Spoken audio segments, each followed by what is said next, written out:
भक्तजनों को राधे राधे। जय श्री कृष्णा। संक्षिप्त गरुड़ पुराण अध्याय 114 नीति सार। श्री सूत जी ने पुनः कहा, ना कोई किसी का मित्र है और न कोई किसी का शत्रु। कारण विशेष से ही लोग एक दूसरे के मित्र और शत्रु होते हैं। यह दो अक्षरों वाला रत्न रूपी मित्र शब्द किसने बनाया है? यह दुख एवं भय से प्राणियों के अभिरक्षक है तथा प्राणी मात्र में प्रेम और विश्वास को उत्पन्न करने वाला है। जिस व्यक्ति ने एक बार भी हरि इस दो अक्षरों से युक्त शब्द का उच्चारण कर लिया है, वह अपने कटी प्रदेश में परिकर फेटा बांधकर मुक्ति प्राप्त करने के लिए तैयार रहता है। अर्थात ऐसा मनुष्य मोक्ष का अधिकारी हो जाता है। सकृदुचितम येन हरिनित्य शत्रुजियम बद्यापकिस्तारेन मोक्षाय गमनम प्रति। माता, पत्नी, सहोदर, बंधु तथा पुत्रों में पुरुष के वैसा विश्वास नहीं होता है जैसा विश्वास उन्हें स्वाभाविक मित्र में होता है। यदि मनुष्य किसी के साथ शाश्वत प्रेम करना चाहता है तो उसे उसके साथ द्वैत अर्थात अर्थ व्यवहार, धन का लेन देन एवं परोक्ष रूप में उसकी स्त्री का दर्शन, इन तीन दोषों का परित्याग कर देना चाहिए। माता, भगिनी अथवा पुत्री के साथ एकांत में एक साथ नहीं बैठना चाहिए, क्योंकि इंद्रियों का समूह बलवान होता है। वह विद्वान को भी दुराचरण की ओर खींच लेता है। मात्रा सहस्त्रा द्वित्रावाना विविक्ताने वसेत बलवानी इंद्रिय गामो विद्वा समाप्ति कर सती। हे सोनक, उपयुक्त अवसर न होने से, एकांत स्थान न होने से तथा प्रायश्चित व्यक्ति के सुलभ न होने से स्त्रियों में सती तत्व पाया जाता है, जो मधु पदार्थों से बालक को, विनम्र भाव से सज्जन पुरुष को, धन से स्त्री को, तपस्या से देवता को और सद्व्यवहार से समस्त लोग को अपने वश में कर लेता है, वही पंडित है। जो लोग कपट से मित्र बनाना चाहते हैं, पाप से धन कमाना चाहते हैं, दूसरे को संतप्त करके धन संग्रह करना चाहते हैं, बिना परिश्रम के ही सुखपूर्वक विद्या अर्जन करना चाहते हैं और कठोर व्यवहार के द्वारा स्त्रियों को वश में करने की अभिलाषा रखते हैं, वे पंडित कुशल नहीं हैं। फल की इच्छा रखने वाले मनुष्य यदि फल समन्वय वृक्ष का ही मूलोच्छेद कर डालता है तो वह दुर्बुद्धि है, उसे फल कभी नहीं प्राप्त हो सकता। अविश्वसनीय व्यक्ति का कभी विश्वास नहीं करना चाहिए। मित्र का भी अधिक विश्वास नहीं करना चाहिए, क्योंकि कदाचित क्रुद्ध होने पर मित्र भी समस्त गोपनीयता को प्रकट कर सकता है। न विश्वसेति विश्वस्ते मित्रयापि न विश्वसेत कदाचित कुपितं मित्रं सर्वं गुहां प्रकाशयेत्। सभी प्राणियों में विश्वास करना, सभी प्राणियों के प्रति सात्विक भाव रखना एवं अपने सत् स्वभाव की रक्षा करना, ये सज्जन पुरुष के लक्षण हैं। दरिद्र के लिए गोष्ठी विष के समान है और वृद्ध व्यक्ति के लिए युक्ति विष के समान है। भलीभांति आत्मसात न की गई विद्या विष है तथा अजीर्ण दशा में किया गया भोजन विष के समान अनिष्टकारी है। अकुंठित व्यक्ति को गायन, नीच व्यक्ति को उच्च आसन की प्राप्ति, दरिद्र को दान तथा युवक को तरुणी प्रिया होती है।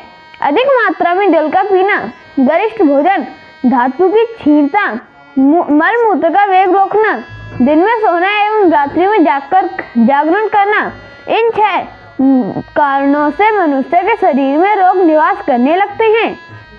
अत्यंबुपानन कठिनासनम च दाद्योक्षो वेग विधानम च दिवासो जागलम च रात्रो संभिनाना निवसंति रोगा। प्रातःकालीन धूप, अतिशय मैथुन, शमशान धूम का सेवन, अग्नि में हाथ सेकना और रस वाला स्त्री का मुख दर्शन, ये दीर्घ आयु का विनाश करने वाले हैं। शुष्क मांस, वृद्धा स्त्री, बाल सूर्य, रात्रि में दही का प्रयोग, प्रभात काल में मैथुन एवं प्रभातकालीन निद्रा, ये 6 सद्व प्राण विनाशक होते हैं। तत्काल पकाया गया घृत, ताजा घी, द्राक्षा फल, बाला स्त्री, दुग्ध सेवन, गर्म जल तथा वृक्षों की छाया, ये शीघ्र ही प्राण शक्ति प्रदान करने वाली है। कुएं का जल और वट वृक्ष की छाया शीतकाल में गर्म तथा गर्मी में शीतल होते हैं। तेल मर्दन और सुंदर भोजन की प्राप्ति, ये सद्या शरीर में शक्ति का संचार करते हैं, किंतु मार्गमन और मैथुन तथा ज्वर ये सदा पुरुष का बल हर लेते हैं।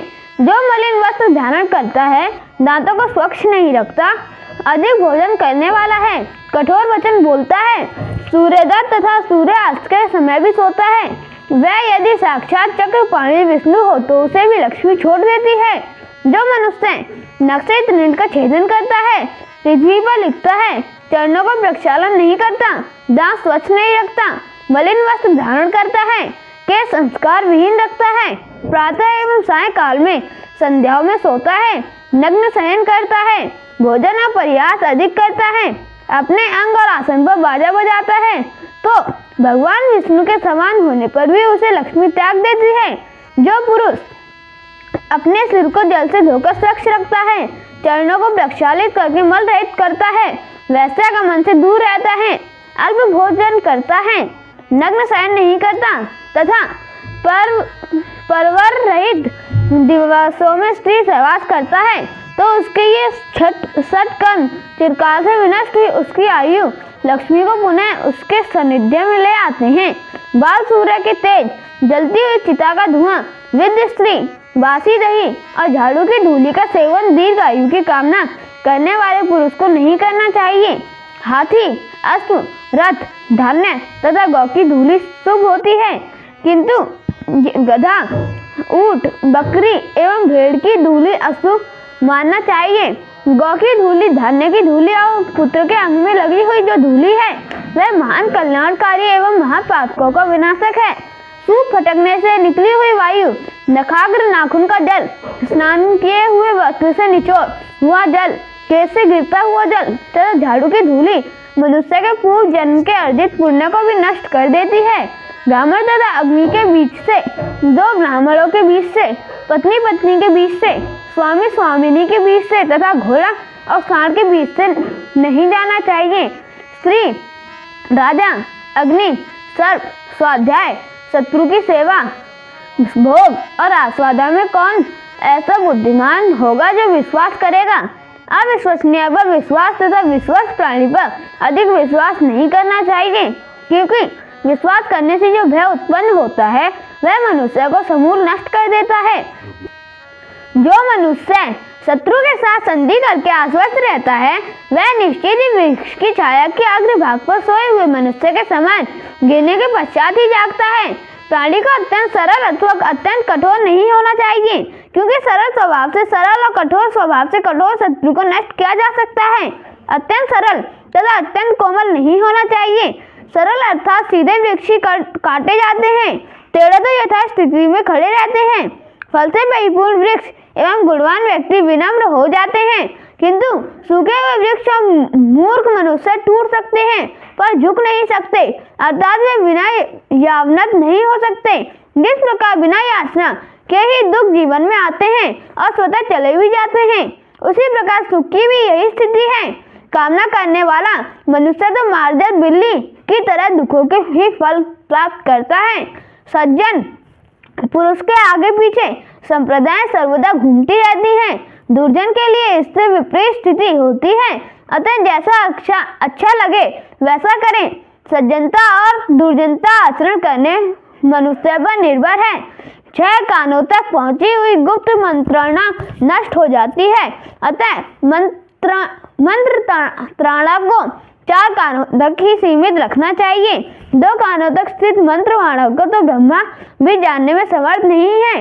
उस गाय से क्या लाभ जो ना दूध देने वाली है और ना गर्भिणी है। उस पुत्र के समान होने से भी क्या लाभ जो ना तो विद्वान है और ना धार्मिक। विद्या संपन्न एवं बुद्धिमान तथा पुरुषों में श्रेष्ठ एकमात्र सुपुत्र से भी मनुष्य का कुल वैसे ही सुशोभित हो जाता है जैसे एक ही चंद्रमा से आकाश मंडल चमकने लगता है। जिस प्रकार एक ही सुपुष्पित और सुगंधित वृक्ष से परिपूर्ण उन सुवासित हो जाता है, उसी प्रकार एक ही सुपुत्र से संपूर्ण कुल पवित्र हो जाता है। मनुष्य के लिए गुणवान एक ही पुत्र अच्छा है, गुणहीन 100 पुत्रों से क्या लाभ।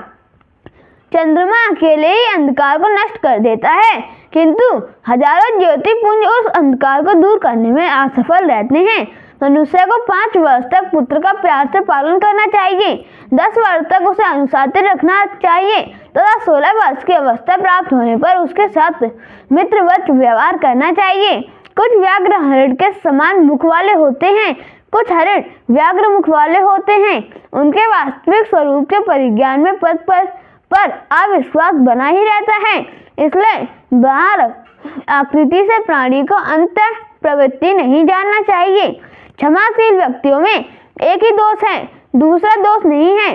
दोष यह है कि जो क्षमाशील होते हैं मनुष्य उनको आसक्त असमर्थ मानता है।